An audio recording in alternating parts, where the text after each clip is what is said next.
Hey lovely lot, welcome back to my channel. Again, we're sat in the new setup, which is taking a little bit of getting used to, especially with positioning the camera, but here we are, ready for a new video. You have to excuse the state of me today. Well, basically this is just a real life. This is kind of what I come home into. My joggers, my hoodie, my hair a mess, my makeup a mess. Just the usual, so let's get used to it. Anyway, I'm going to stop going on and I'm going to get into today's video, which is all about Lymocycline. A lot of people at the minute have been struggling with their skin, mainly because of the mask. It's just a massive breeding space for bacteria, which then makes you break out. These masks are not doing anybody's skin any favours, and that's why dermatologist appointments have increased by about 50%. I'm going to be talking to you a little bit more about these capsules today. I'm going to be talking to you kind of about how they work. I'm going to go a little bit pharmacology on you guys. Sorry, but it's important to know how a drug works if you've been prescribed it, because that can make, you can make an informed decision then if you think you're going to want to take it or not. I'm going to be talking a little bit about the drug, a little bit about what it does, a little bit about side effects, that kind of thing. And then I will get on to my experience with this medication. Lymocycline is something called a tetracycline antibiotic.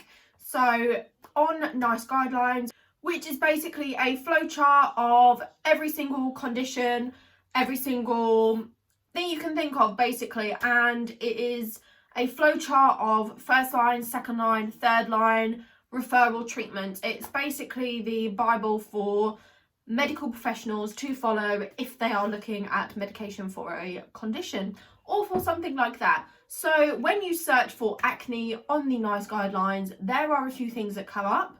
Normally first line treatment is a topical retinoid or a topical benzoyl peroxide preparation, which I'll be talking about in another video because I didn't want to do too many things at once. I didn't want to confuse you lovely lot out there. So usually it is either one or the other. Obviously, if you use both, that can make your skin super sensitive, and that is not going to be fun for you. Your face will sting. You're going to be so light sensitive, sun sensitive. You don't want to do that. Usually first line is just a topical cream.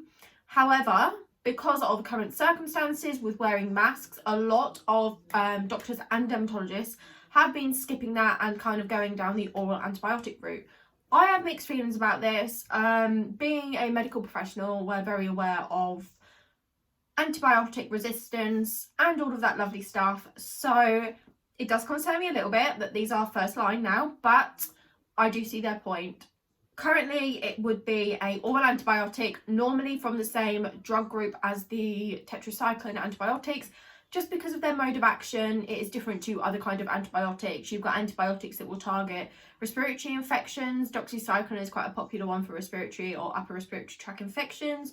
It is used in acne, but it is not a common one. Normally, if you have problems with the first line antibiotics, these are then the second, third, fourth options that you could then be put on. So yeah, that currently is why a lot of people are on these. So that is why I thought I will make today's video, because so many people are struggling with their skin at the minute. I've got so many videos coming about my skin. I am on a skincare journey because my skin just completely is having a meltdown. Hopefully we've got over the worst part now, but it's just totally having a meltdown. So I've been documenting it. There's many more videos hopefully where I'm going to be talking about clearing my skin and that, but the skin has to be clear before we can do those videos. So yeah, they are going to come eventually.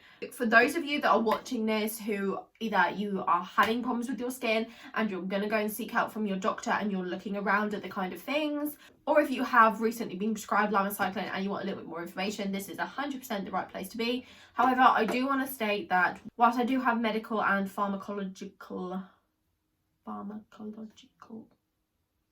and pharmaceutical knowledge, I am by no means a doctor. I do not want you to rely on my words entirely. There are many things that you can then go up and look things on. I will explain a little bit more so that you can make that informed decision, informed choice about your treatment, and you can also 100% know what's going on, because I know for me, if I'm going to take something, I want to know what it is, what it's going to do, and the side effects that I might be getting, because especially if it's new and if you're new to taking tablets, you kind of want to just be put at ease that it's nothing that's going to have crazy side effects. You don't really want that.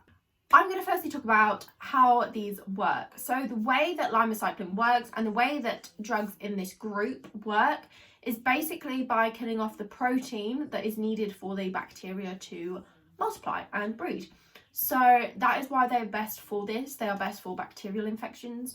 Acne, if you didn't know, is basically a bacterial infection. That is what it is. It is your pores getting clogged with bacteria, and then it causes inflammation, it causes the papules, it causes the pustules, it causes all of that lovely, lovely stuff. Spots. Lovely. And that is why these work so well, because of their mode of action. Again, not going to talk too much in depth about mode of actions because it goes very, very complicated and very scientific. But there are plenty of resources you can look at online. I find Drugs Bank is a good website if you're looking at, you know, drugs and their mode of action and things like that, or the EMC, also known as the Electronic Medical Compendium, I think, something like that. They are really good places to have a look, especially if you're not in the pharmaceutical or medical background. It kind of breaks it down for you in a way that you would understand. But the basic gist of this is that they kill the bacteria on the surface of the skin that causes the acne by killing off the protein or disabling the production of the protein that is needed for the bacteria to multiply and for the acne to spread and get worse. So that is how they work. They are the best antibiotics to use for acne because their mode of action is targeted directly at the skin and directly at the epidermis and the subdermal layers. However, if, for instance, you have had interactions with this antibiotic before, if you have tried this antibiotic before and then you go into other antibiotics, there are of course different risks that are associated because they may have more side effects as their mode of action is more broad. If that makes sense, I hope that makes sense. But again, I'm not going to go into too many other tablets and antibiotics because I could just talk for hours basically about that. So for acne, the usual dose for Lymocycline is 1 capsule once a day. That's normally in the morning, and you're normally on it for 3 months. You are usually on it for at least 8 weeks, but commonly it is a 3-month duration period, and that's because it's slow acting. Again, because of the group of antibiotics it's in, it works from the inside out basically, so it does take a little bit longer. But normally, and speak to your doctor about this, you should be prescribed Lymocycline at the same time as a topical cream, topical ointment. Normally they do work best together. However, you won't be prescribed a topical ointment that also has an antibiotic in it. For example, there is a cream called Duac, which is benzoyl peroxide and clindamycin, which again, clindamycin is an antibiotic, so you wouldn't have the 2 antibiotics. But usually there are some kind of creams and things that your doctor can prescribe you alongside. So you're kind of targeting it from the inside out and the outside in. So I'm going to talk a little bit about the common side effects. A lot of these side effects are common for pretty much all antibiotics. They do wreak havoc a little bit on our bodies simply because they are there killing off cells. They are there killing off bacteria that obviously we do not want. However, that does take its toll on our bodies and specifically the gastrointestinal system. So commonly, Lymocycline is known to cause diarrhea, nausea and sometimes vomiting, general GI discomfort, so stomach aches, bloatedness, excess gas. All them kind of things are associated with Lymocycline, but are also associated with broad spectrum of antibiotics. Other things that you can also experience are headaches and also hypersensitivity. So hypersensitivity can go in a few different ways. So it can make your skin oversensitive to a lot of different things. Normally you should protect your skin from sunlight and you don't want to be using sunbeds, things like that. Even on a cloudy day, you do want to be wearing SPF with Lymocycline, only because it does make your skin super sensitive. And obviously the UVA and UV beams are more likely to penetrate the skin when it's more sensitive like that. And finally, another common side effect is skin reactions. So it's really important to know the difference between a skin reaction and an allergic reaction. They kind of do look quite similar. I will be talking a little bit about this in my experience, but it's very important to keep an eye on any sort of rash, any sort of skin discomfort that does appear whilst you are taking these medications. It is important to keep an eye on it. It's important to let your doctor know if it gets worse or doesn't subside, or if you have any concerns about it at all. I would 100% let your doctor know, because it's just important to talk through any concerns so that you're both on the same page and obviously then you both know what's going on if you change your treatment plan or you add something in, take it out, etc. The final thing I'm going to say about how it works, I did touch it briefly, is that it takes a long time to work. So it's important, if you've been on it for a good few weeks now, about a month, and you haven't seen any change, statistically you are supposed to see some improvement after a week, but it can take up to several weeks for it to completely clear. However, you know, everybody's skin's different, so if you're getting on okay with it in terms of the side effects and things, and you're say 1 month out of your 3-month course, I would definitely recommend just waiting it out and just carrying on, because it is slow acting. But of course, if you're having problems with it, if you're struggling with it, then again speak to your GP and talk about kind of switching up whatever you're on, possibly switching up your antibiotic or switching up your treatment plan altogether. Okay, so I'm now going to be talking about my experience with Lymocycline, which is probably what most of you clicked on this video for. Sorry, I saved it till the end. I started Lymocycline, I want to say the 2nd week of August. I just gone back to work, and obviously I just started wearing a mask all day, and my skin was going crazy. It started to go crazy a little bit before I went back to work, but then it just escalated. And my whole face was sore. It was just covered in active blemishes, under the skin spots. They were all in the hormonal areas, which if you don't know, have a look at face mapping.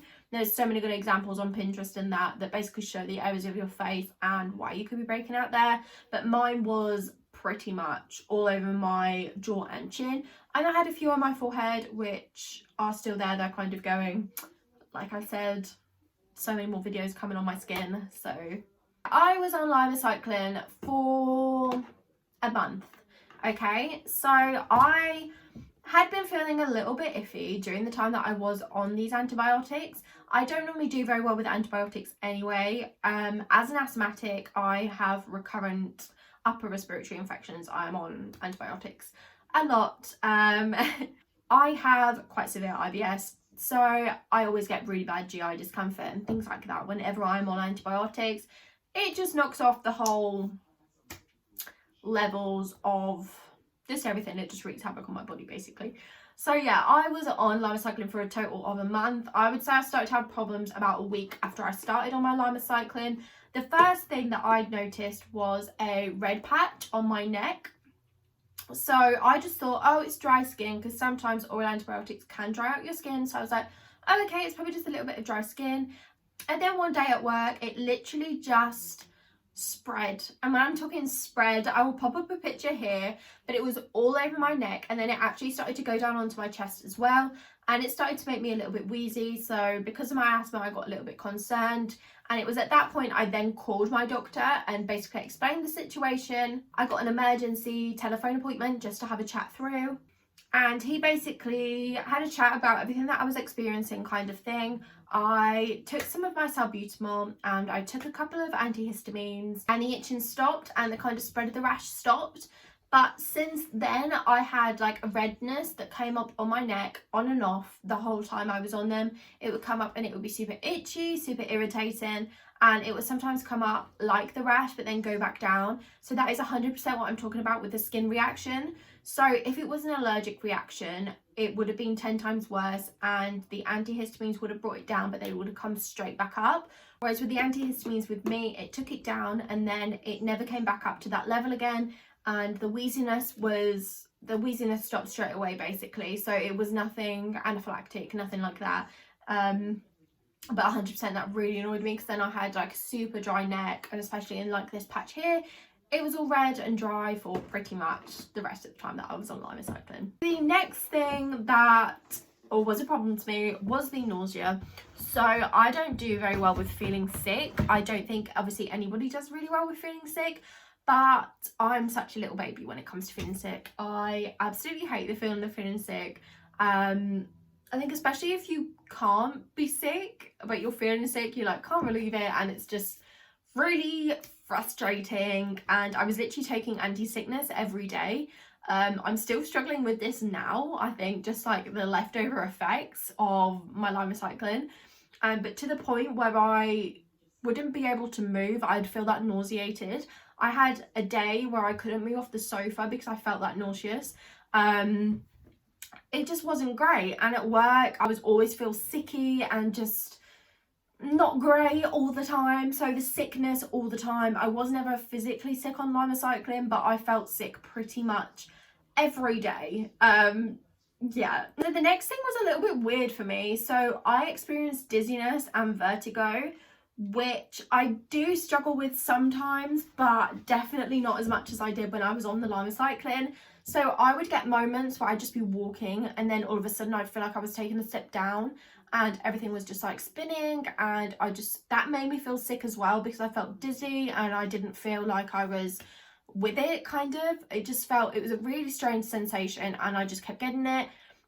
More predominantly in the afternoon when I started to get tired. I think I experienced it a lot, especially at work. Coming down from the first floor of the hospital to the ground floor, there was always a platform that I would feel really woozy on, and I'd feel really uneasy on. My vertigo would like proper kick off in that area. So that was the third thing that I really struggled with. So all in all, these kind of three things combined together with not seeing any improvement in my skin at all after a month, I took the decision to speak to my doctor, explain the situation, basically say everything that I've been experiencing, that I was finding it really hard with the side effects to kind of carry on them, especially with the lack of results. And we had a chat through my options, and we did decide to then refer myself to a dermatologist and just use some topical creams, some topical gels. So that is what I'm doing currently. I am filming, documenting my journey so that I'll be able to share it with you guys. I do want to say that everybody's experience is different, and a lot of people do really get on with Lymocycline. The statistics are most people will have their skin clear up and they won't have many side effects, but I'm just the sort of person that always has side effects. I'm like never in the statistics. So, you know, my skin is clearly very resistant to this antibiotic. The acne was not taking no for an answer. So don't let this video put you off. I just wanted to make it to kind of educate you, if you're watching this, on the ins and outs of the drug and also just my personal experience.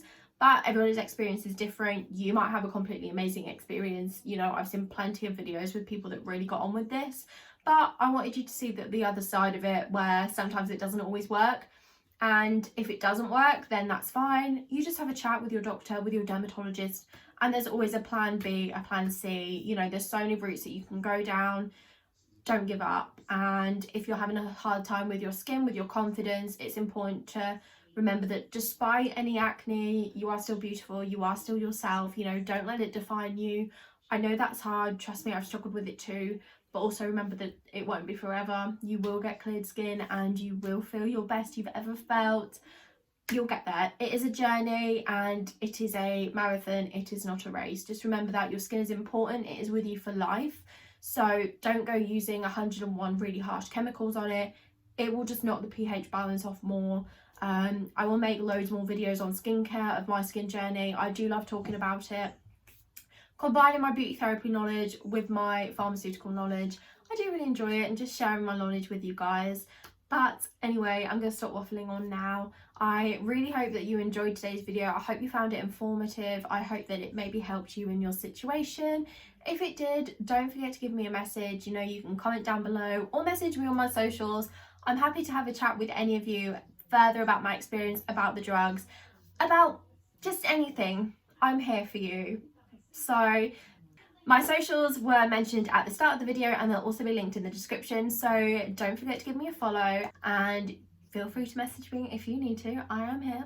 If you did enjoy today's video, if this is something you're struggling with, please give the video a thumbs up. I would really appreciate that. And also, if you're new here, hey, thank you for watching my video. I really appreciate it. And now that you've made it this far, you may as well subscribe, because there's plenty more content like this and I would love for you to join in with those videos too. So if you're new, don't forget to hit that subscribe button and click on the little bell so that you get notified whenever I upload. Currently I upload every Sunday 7 PM UK time, so set your little bell and you'll get notified every Sunday at 7 that one of my videos has gone live. Once again, thank you so much for watching this video. I love just having a little waffle talking to you guys, but anyway, I hope you have a lovely evening and stay warm and cozy in this miserable weather, but it's autumn so I can't complain, and I will see you all very soon. Thank you, bye guys.